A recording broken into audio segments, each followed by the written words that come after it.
describe the culture surrounding this football team? You know, the culture is actually... Hi there, everyone. This is Sean 007 in 1986. I hope you had a fantastic Wednesday. And welcome to Super Wildcard Weekend. Yes, that's right. This is my picks for the Super Wildcard Weekend.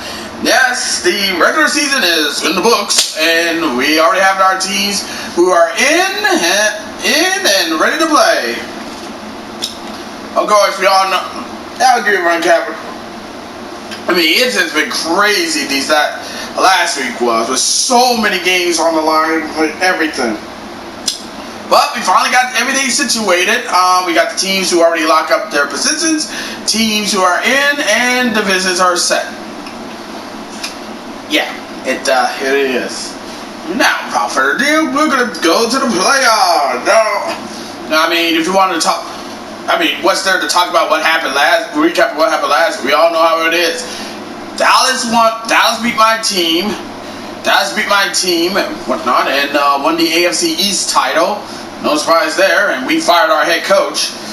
I mean, we both fired our head coach. Saints managed to beat the bricks off Atlanta. Although the funny thing is, the Saints, instead of taking a knee down, you know, do the unwritten gentleman rule, they decided to say fuck that and scored a touchdown at the end of the game.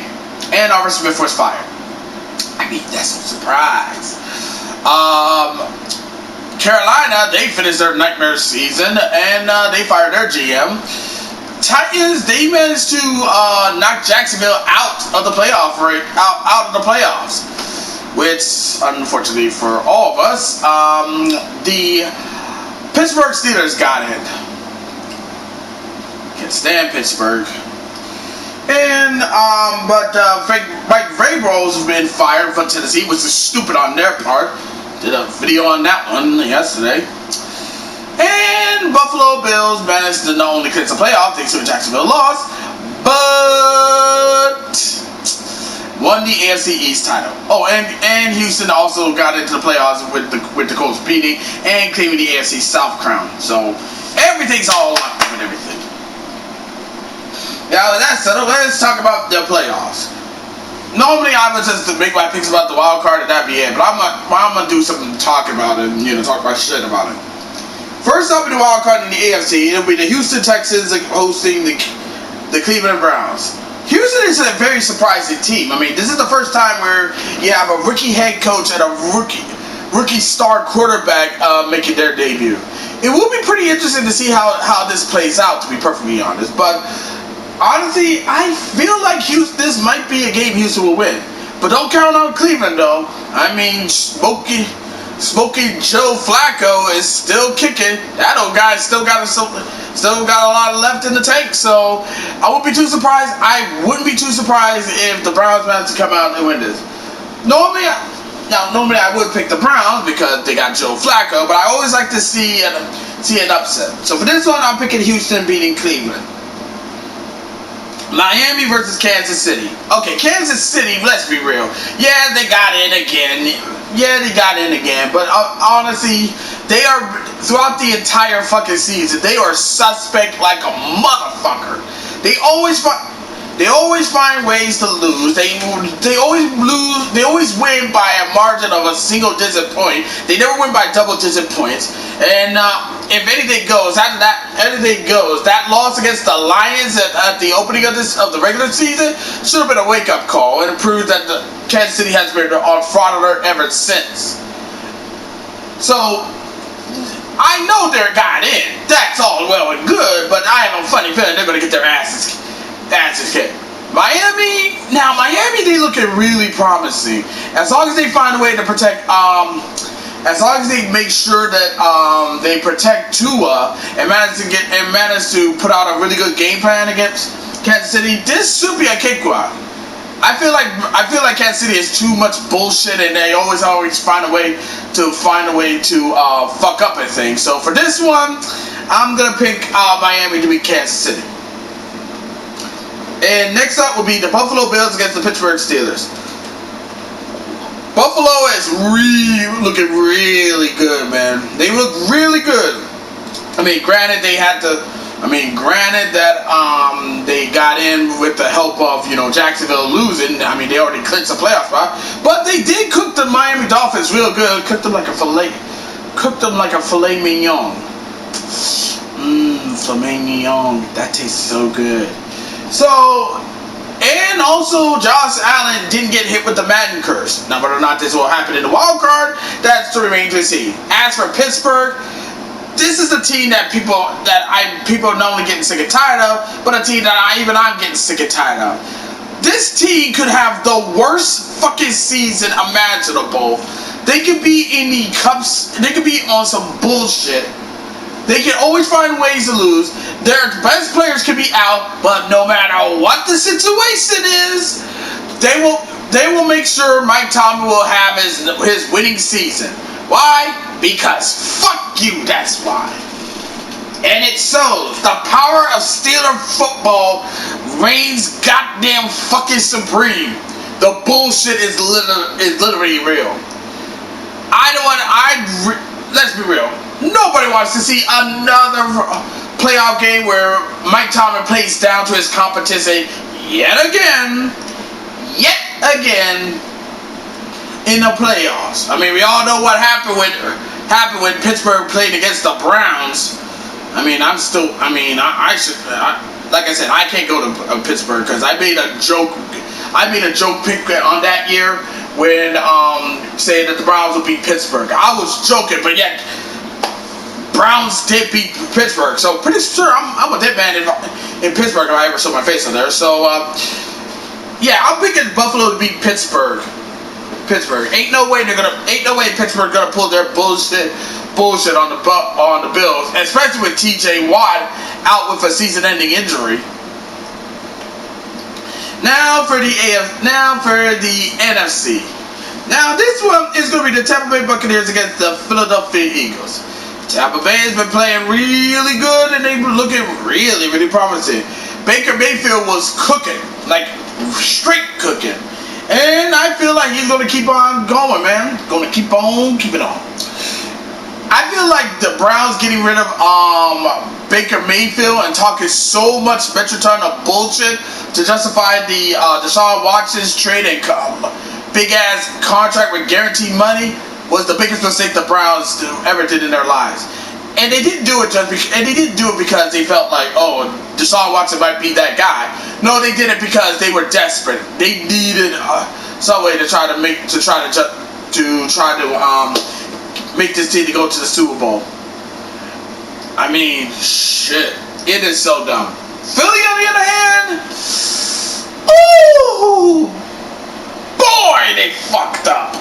Bad enough that they were playing their starters because they were trying to get the NFC East title, although it didn't matter. It didn't matter at the end because, honestly, they got smacked by the New York Giants. But I think what really pissed off Philly fans was the fact that A.J. Brown got hurt during that game against the Giants where Philly lost, and there's a good chance that he might not play in that game on Monday night.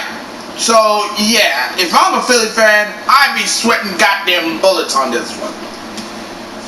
I ain't gonna bullshit on this one any longer, but but I feel like Tampa Bay is gonna beat Philly. Yeah, let's be real. It's gonna go down that way. It's definitely gonna go down that way. Next up will be Detroit and the LA Rams. Now, this one's a pretty interesting one because it's featuring two teams whose former quarterbacks are going up against each other. Jared Goff, who plays for the Lions, will go up against his old team in the LA Rams, while Matthew Stafford, who plays for the LA Rams, will be going up against his old team in the Detroit Lions. Detroit had a really good resurgence season this year. They finally won the NFC North title for the first time in 30 years. So this was actually a pretty big moment. Dan Campbell showing that he is that coach. He was that guy. And he got a really good squad. And he really got a really good squad of playmakers on that team. So this will be an interesting one. As for the Rams have been iffy. iffy at best. I mean, yeah, they got some. Yeah, I mean, they got some nice wins here and there, but I feel like that they might be, overcompensating about something. I mean, sure, yeah. The Rams might be that team, but honestly, I don't think the offense is going to do any much. Mostly, I mean, offense can get in some scores, but I think play calling wise, the Rams will definitely going to rely on their defense to try to score a win over Detroit. But knowing Detroit, they're going to. But I feel like Detroit's going to want it more. They've been waiting to get back into the playoffs for 30 fucking years, and now they're ready to eat some kneecaps. For this one, I'm picking Detroit because I feel like this is their time. They want to make some serious fucking noise, and they want to prove to everyone that winning that NFC North title was no fucking joke. And then next up is the Dallas Cowboys against the Green Bay Packers. Oh boy. I think this might the Cowboys. Oh god, the Cowboys. Every time we all know how this plays out. Cowboys always try to make a big noise around it, saying that this is their year, and everybody gonna be saying, "How about the Cowboys?"